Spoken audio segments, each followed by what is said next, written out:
Welcome to யாவரும் கேளீர். நான் உங்க பத்ரி பேசுறேன். உலக நாயகன் கமல்ஹாசன் அவர்கள் நேற்று ஒரு பதிவு போட்டிருக்காரு. அதில் என்னென்னா சிபிஎஃப்சி அப்படின்னா central board of film certification நம்ம மாற்றியாச்சு. அதை ஊடக நண்பர்கள் எல்லாருமே சென்சார்னே சொல்லிட்டு இருக்காங்க.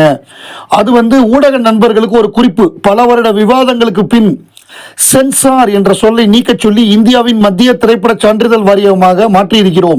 Central board of film certification. அது ஃபிலிமுக்கு சர்டிஃபிகேட் கொடுக்குற ஒரு ஸ்தாபனம் தான். ஏவா, யூஏவா, 16+, 18+, இந்த மாதிரி கொடுக்கக்கூடிய ஒரு நிறுவனம் தான். சினிமாவில் தணிக்கை என்பது தவறு என்று வழக்கொழிந்த சொல் தணிக்கை. தமிழ் ஊடகங்களும் தணிக்கை என்ற சொல்லை தவிர்க்க வேண்டும். திரையுலகு வாதாடி மத்திய அரசை நீக்க வைத்த பின் அச்சொல்லை பயன்படுத்த வேண்டாம்.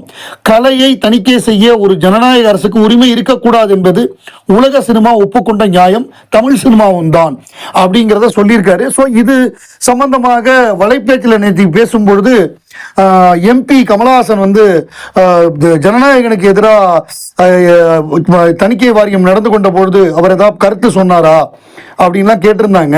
அவர் கருத்து சொல்லியிருக்காரு. கமல்ஹாசன் அவர்கள் central board of film certification சிபிஎஸ்சிக்கு எதிராக 10/1/2026 ஒரு கடிதம் எழுதியிருக்காரு.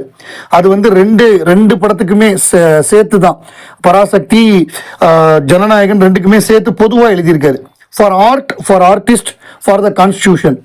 அதில் அவர் என்ன சொல்லியிருக்காரு அப்படின்னா, this is also movement for entire film industry to unite in a meaningful constructive dialogue with our government institution. Such reform will safeguard creative freedom, uphold constitutional values, and strengthens India's democratic institution by affirming trust in artists and its people. அதாவது இது நம்ம எல்லாருமே ஒன்று சேர்ந்து குரல் கொடுக்க வேண்டிய நேரம் அப்படின்ட்டாரு. ஏன்னா சினிமாங்கிறது ஒரு it's not a labour of an individual. ஏன்னா இது ஒட்டுமொத்த ஒரு படத்தில் எவ்வளோ பேர் வேலை பார்க்குறாங்க, அவ்வளோ பேருடைய வாழ்வாதாரம் அதுக்கு பின்னாடி இருக்குது. நீங்கள் ஒரு படத்தை தடை பண்ணீங்கன்னா எத்தனை பேர் பாதிக்கப்படுவாங்கங்கிறத அழகாக விளக்கி நம்ம எல்லாம் ஒரு குரலில் இதுக்காக பேசணும்னு சொல்லி ஒரு கடிதமும் போட்டிருக்காரு. 10/1/2026 ஜனநாயகன் வராது, சிக்கல்னு இருக்குங்கிற அந்த நேரத்தில், பராசக்தி வராது அப்படிங்கிற மாதிரி இந்த நேரத்தில் இந்த போஸ்ட் அவர் போட்டிருக்காரு. இதை பிஸ்மியும் அந்தனனும் படிக்கணும். இமெயில் மூலமாக கருத்து கேட்கிறாருன்னு ஒரு போஸ்ட் பார்த்தேன். 4 தொகுதிகள் டார்ச்சலிட் போட்டியிட வேண்டும் என நிர்வாகிகள் கோரிக்கை வைத்த நிலையில் இமெயில் மூலம் மற்ற கட்சி நிர்வாகிகள்கிட்டலாம் கருத்து கேட்க போறாரு அப்படின்னு சொல்றாங்க. இமெயில் மூலமா அவர் கருத்து கேட்டாருன்னா மெஜாரிட்டி என்ன வரும்னா டார்ச்லைட்ல தான் நிற்கணும் அப்படின்னு தான் எல்லாருமே சொல்லுவாங்க. ஏன்னா ஒவ்வொருத்தரும் அவங்கவுங்க கட்சியுடைய இண்டிவிஜுவாலிட்டி, நம்மளுடைய தனித்தன்மையை காப்பாற்றணும் அப்படின்னு தான். அதாவது ஒரு 4 சீட்டுக்காக போய் 4 சீட்டுக்காகவோ 2 சீட்டுக்காகவோ 1 சீட்டுக்காகவோ உதயசூரியன்ல நிற்கிறது அப்படிங்கிறது நம்ம திமுக மெம்பர் ஆயிரும். யார் நிற்கிறாங்களோ, எந்த வேட்பாளர் நிற்கிறாரோ அவர் திமுக உறுப்பினராகி தான் நிற்க முடியும்.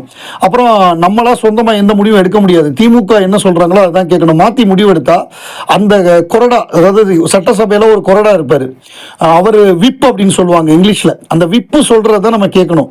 அதை மாற்றி ஓட்டு போட்டோம்னா, இல்லை மாற்றி சப்போர்ட் பண்ணோம்னா நம்ம எம்எல்ஏ போயிடும். அதை நம்ம டெக்னிக்கலாக we have consider as a DMK MLA அப்படின்னு தான் டெக்னிக்கலாக வரும். ஸோ அந்த சிக்கல் இருக்கு. அப்படி இருக்கும்பொழுது அப்புறம் எதுக்கு தனியாக கட்சி நடத்தணும்? ஒரு நம்மளுடைய சின்னத்தில் கூட நிற்க முடியலை அப்படின்னா எதுக்கு தனியாக கட்சி நடத்தணும்? இது நான் மதிமுகவாக இருக்கட்டும், எந்த கட்சியாக இருக்கட்டும், அது எந்த கூட்டணியில் இருந்தாலும் சரி. இப்போ தனியரசு, கருணாஸ் மாதிரியான ஆட்கள் அவங்க எந்த சின்னத்தில் வேணாலும் நிற்பாங்க, அது வேற. அது மாதிரி ஒரு நல்ல நோக்கத்துக்காக தொடங்கப்பட்ட ஒரு கட்சி இப்படி இந்த மாதிரி போக வேண்டாம். அதாவது நீங்கள் பிஜேபி வரக்கூடாது அப்படிங்கிறதுக்காக நாங்கள் இந்த கூட்டணியில் இருக்கோம், எங்களுக்கு லாபம் முக்கியம் இல்லை, நாங்கள் தியாகம் பண்ண தயாராக இருக்கோம் அப்படின்னு நீங்களும் சொல்கிறீங்க, திருமாவளவனும் சொல்கிறாரு, இடதுசாரிகளும் சொல்கிறாங்க. ஆனால் உங்களுக்கெல்லாம் கம்மியாக கொடுத்துட்டு நேத்திக்கு வந்த தேமுதிக பிஜேபியுடைய மிகப்பெரிய சப்போர்ட்டர். 2014 அவங்க பிஜேபியோடையே தான் நின்றுகிட்டு இருக்காங்க. நாளைக்கு ஒரு தொங்கு சட்டசபைன்னு வந்தால் கூட அவங்க அந்த பக்கம் போகமாட்டாங்கன்னு உறுதியாக சொல்ல முடியாது. ஆனால் மக்கள் நீதி மையமோ கம்யூனிஸ்டுகளோ நம்ம திருமாவளவனோ நிச்சயமாக பிஜேபி கூட்டணிக்கு போகமாட்டாங்க. அப்படி அவ்வளவு நேர்மையாக இருக்கும் பொழுது இவங்களுக்குள்ள கூட கொடுத்துருக்கணும். இவங்களை விட்டுட்டு ஒரு ராஜ்யசபா 10 எம்எல்ஏ அவங்களுக்கு கொடுக்குறாங்க தேமுதிகக்குன்னா இது மற்ற கட்சிகளை அசிங்கப்படுத்துகிற மாதிரி இல்லை இருக்கு. ஸோ இது ஒரு தர்ம சங்கடமான சூழ்நிலை.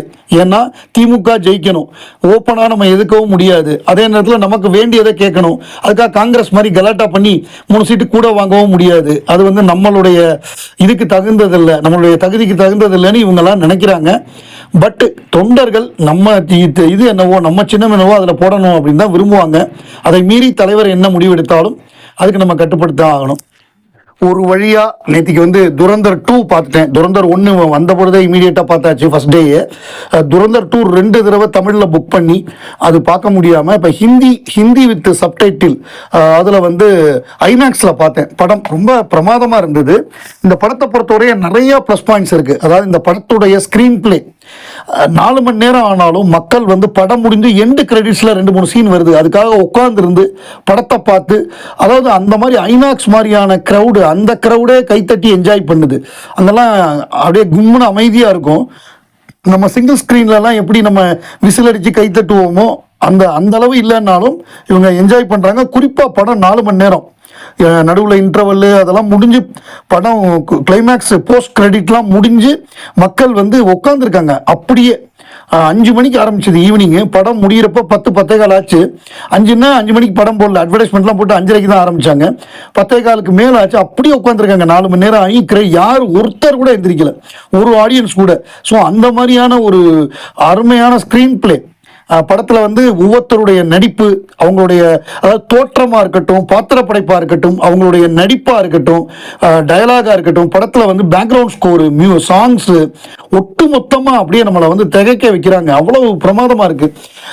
இந்த படத்தை பொறுத்தவரைய இது வந்து ஒரு பிராபகண்டா படமா, இது பிஜேபி ஆதரிக்கிற படமா, இதில் சொல்லப்பட்டது எல்லாமே உண்மையா, இப்படி இந்த மாதிரி கேள்விகள்லாம் கேட்குறத விட என்ன கேட்டிங்கன்னா, அது வந்து எப்படி இருந்தாலுமே எனக்கு வந்து போர் அடிக்காத, 4 மணி நேரம் ஆனாலும் கொஞ்சம் கூட போர் அடிக்காத ஒரு படமாக இருக்குது. சில பேர் இதை வந்து ப்ராபகண்டா படம்னு சொல்லலாம், சில பேர் இது ஒன் சைடடாக பிஜேபி சப்போர்ட்டாக இருக்குன்னு சொல்லலாம், இந்த மாதிரி என்ன வேணாலும் சொல்லலாம். இது வயலன்ஸ் அதிகமாக இருக்குது அப்படின்னு சொல்லலாம். பட் ஓவராலாக ஒரு படமாக எப்படி இருக்குது அப்படின்னு பார்க்கும்பொழுது ரொம்ப ரொம்ப சுவாரஸ்யமாக இருக்குது. இந்த மாதிரி ஒரு இன்ட்ரெஸ்டிங் ஸ்க்ரீன் பிளே இன்னும் 4 மணி நேரம் போட்டாலும் உட்காந்து பார்ப்பாங்க போல் இருக்குது. அவ்வளோ அருமையாக இருக்குது ஸ்க்ரீன் பிளே. நீங்கள் படத்தை பார்த்தீங்கன்னா நான் ஏன் இதை சொல்கிறேங்கிறது உங்களுக்கு புரியும். அவ்வளவு தரமான ஸ்க்ரீன் பிளே. படம் இப்போ 3 நாளில் 500 கோடி ரூபா அந்த ரேஞ்சுக்கு வந்துருச்சு. 500 கிளப்பில் அந்த படம் ஜாயின் பண்ணிடுச்சு. இந்த படம் 2000 கோடி வசூல் பண்ணும் அப்படின்னு எதிர்பார்க்குறாங்க இண்டஸ்ட்ரியில். அதுவும் தமிழ்லேயே நேற்றுக்கெல்லாம் மிகப்பெரிய கலெக்ஷன். அதாவது தமிழ் ஷோலாம் நேற்று நைட்டு 3 மணிக்கு முடிஞ்சிருக்கு தமிழில். அப்படியே மக்கள் உட்கார்ந்து இருந்திருக்காங்க. திண்டுக்கல் உமா ராஜேந்திரா தேட்டர் போட்டிருக்காங்க. நம்பவே முடியல. என்கிட்ட யாராவது சொன்னீங்கன்னா ஹிந்தி படத்துக்கெல்லாம் இங்கே வேண்டா பாப்பான்னு சொல்லுவேன். இங்கே பாருங்க, ஹிந்தி வெர்ஷனில் நைட்டு 3 மணிக்கு உட்காந்து மக்கள் பார்த்து கைத்தட்டி விசில் அடிச்சுட்டு அப்படியே நகராமல் உட்காடுறாங்க. போஸ்ட் கிரெடிட் அதில் 2-3 சீனு அதை பார்த்துட்டு தான் போகிறாங்கங்கிறாங்க. ஸோ அப்படி பார்க்கும்பொழுது ஒரு சினிமாவை, ஒரு ஸ்டோரி டெல்லராக, ஒரு ஸ்க்ரீன் பிளே ரைட்டராக ஆதித்ய தார் ஜெயிச்சிட்டாரு. இப்படி தான் ஒரு படம் பண்ணணும் அப்படின்னு.